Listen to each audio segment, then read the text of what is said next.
Hey guys, so again, I'm being lazy and filming with my webcam. But anyway, I've been really lazy lately because I've been kind of ish working, not really, but um, I'm going to New Jersey on Monday, so I'm trying to finish everything up here before I go. And I'm not sure exactly how long I'm staying, but I'm staying for a while. So I have to decide and figure out how much I should really pack because I don't know how long I'm going to be. Anyway, that doesn't matter. I'm going to answer a question. Actually, this is from he was the first person that messaged me when I announced that I want to do advice stuff. So let's get to it. He or she asks, I was wondering if you could help me. I have trouble remembering things in school. Do you have any tips? Now, I did my research, and I do remember a couple of things that I did that I tried to help me remember stuff. But okay, the first and foremost important thing for school is sleep. If you want to remember stuff, you really do need to get your sleep, and sleep is important. Just like if you have a test, a big test like the SATs or something, you need to have sleep and you need to get the proper nutrition. That's importante. Second, I think for me, because you need to know the way that you learn. Some people learn visually, some people learn verbally, some people learn by reading. I don't know. For me, I was a visual learner, and if something was repeated to me, I'd remember it. For me, if I fell asleep listening to a song, the next day, oh, darkness! The next day, I would remember all of the lyrics without even having to think about it. It would just come to me really easily. My mom was always surprised. She's like, how do you remember these songs? It was like, how many times have you listened to it? I was like, I don't know. I don't think I've ever listened to it before. But I would remember it because I heard it in my sleep, like the radio. I'd listen to the radio. Anyway, so for me, what I would do is, being as I know that that's a strong point for me, is if I listen to something in my sleep, I'll remember it somehow. I would record my voice, recording, for a science test. I remember doing this. For a science test, I had to remember vocabulary. That shit sucks. It really does. So I recorded myself speaking the words, saying the definitions, and whatever else I needed for it, and I put it on my iPod, and I would listen to it over and over and over and over again in my sleep. And the best thing about that is that you can listen to it while on the bus on the way to school. And don't do this because that's cheating, but you could listen to it in class. Don't do that because that's cheating, dirty people. But that was something that I felt was a lot easier for me. And then when it came to class, I know that I would be able to remember something taught to me if it was hands-on. For science class and history class, history class I wasn't very good at remembering things, but I really, what the hell is this? I was really interested in the class, so I would remember it. That's actually a really big thing, is if you have an interest in what you're learning, you'll remember it a lot better. So if you know that you have a remote interest, try and excel that interest and really get into that interest and kind of make yourself be more interested in the class. I know school is boring. I know that. I've been there, done that, and it sucks. So getting interested can be hard, but try it. So, okay, where was I going with this? I think you need to find what your learning flow is and go with what you think you can do for that. For me, voice recordings and looking at pictures, or kind of I would try to take pictures with my memory because I kind of have a photographic memory. Why can I not speak? Anyway, okay, now I researched parts of this. Well, not this, but for me, writing things down also helped. So, if you have an agenda, because I know schools, they hand out agendas, or at least my school did, and you can, write out your homework, and that was really helpful, and, take little notes and stuff, do that. If that will help, do it. I mean, it's not going to hurt you. It's just going to help you.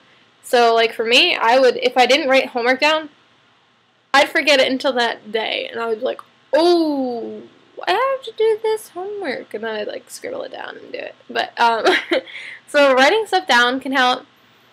Making quick notes in class if you're learning something and you feel like it might not be something that's going to stick in your brain, write down like quick little notes. I know that in high school they have like the PowerPoints and they have all these notes and blah blah blah. And in college, I remember my teachers were always saying, "Why don't you write down our notes fast?" So just like look at the notes that your teachers are giving you and write down key points that really stand out to you that you feel like you won't remember. Like if something stands out to you, like write like a little quick word that will spark your memory. It's like, oh yeah, that thing. Tree. Okay, I know that trees are biological. What? Am I... Just quick notes. Quick notes help. Now, this is something I read about. And it's interesting because I've heard from many different people that fish oil is actually very good for you. Now, fish oil is an important omega-3 nutrient, and it can help improve like your memory and like your concentration and help you like focus on stuff, I think. That's just what I read on some site. My hair. You guys know I always fuss with myself about my hair, but anyway. Yeah. So fish oil. Try taking like fish oil pills because a lot of our daily meals don't have the proper nutrients we need. Oh my god, this is gonna bother the living poo out of me. They don't have the proper nutrients you need. So like they have fish oil tablets, which are like really tiny little tablets that you can just swallow with water, and it gives you the amount of fish oil you need. So you should maybe have a fish oil pill with your breakfast or something, and that could possibly help and over time improve your memory. And I also read that like doing stuff like running or biking and something that's like cardio type stuff will actually stimulate your brain to create right? Look, I need to go running apparently. It'll generate brain cells like to grow. So that will, it's not going to hurt you. I mean, it definitely beats out banging your head on a wall, losing brain cells. So like running and biking and jogging, hiking, that sort of stuff, like cardio stuff, can help stimulate the growth of brain cells, which can only help you with everything, really. And then, like I said, find the style of studying. You should study in the afternoon. Study on a full stomach, so you are not like, oh, I have to get up. I really need to go eat something. My belly's all hungry. Ah, gotta go do this. Gotta go do that. Oh, look, I gotta pee. Like, go to the bathroom, eat, do everything you need to do before you study. Like, get everything out of the way so you don't have an excuse to get up and be like, oh, I gotta go do this. Like, procrastinate. Don't procrastinate. Get everything done and then study. And I think it's best to study before bed because that's like, I feel like for me, I felt like I would remember things a lot better before bed. Also, like, stimulate your mind. If you notice that you have a really bad concentration and you have really bad, like, way of remembering things, do things that can stimulate your mind. Like, read a book every day for, like, 30 minutes. And you'd be surprised. It will definitely, like, make you feel like the things are working in there for some reason. Like I said, rest.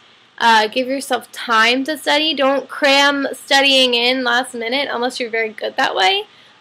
Like, take all the information you're getting over time and, like, slowly and, like, gracefully allow your brain to remember everything like it needs to. A proper diet. Just, like, drinking and eating the good stuff for your heart, your brain, everything like that before you take a test and whatnot. It's good to take a test on a full stomach or something like that. I forget. I always remember my mom would be like, oh, you have a test today. Let's make sure you go to bed early and eat your hot food and eat a good breakfast. Yes, yes. And something I remember my mom actually, like, requested my English teachers to do when I was in elementary school is because I had a really bad time spelling.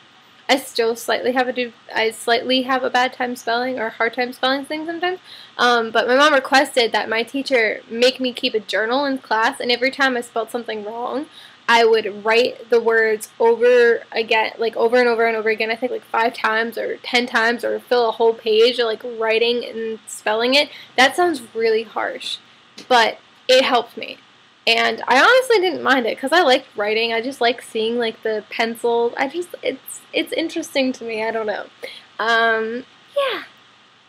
Those are some tips that can help. Like if you want to remember a word for vocabulary, write it down 3 times. Normally the brain will remember like if you repeat something 3 times, your brain kind of like, it grasps it by that time. That 3rd time it's like, oh hey, I'll remember that. Thank you.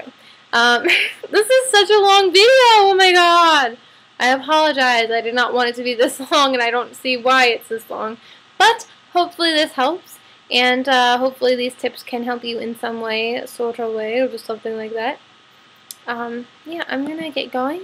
I love you guys, I love your faces, and I'll see you in my next video. I'm gonna be in New Jersey, so you're gonna see Riley again. If anyone's been a long-time viewer, you know who Riley is, and I love her, and I cannot wait to see my girl. No, I don't have a kid, by the way, because I know people are gonna be like, oh my god, do you have a kid? No. But yeah, alright, I'll see you guys in my next video, and I love you. Bye.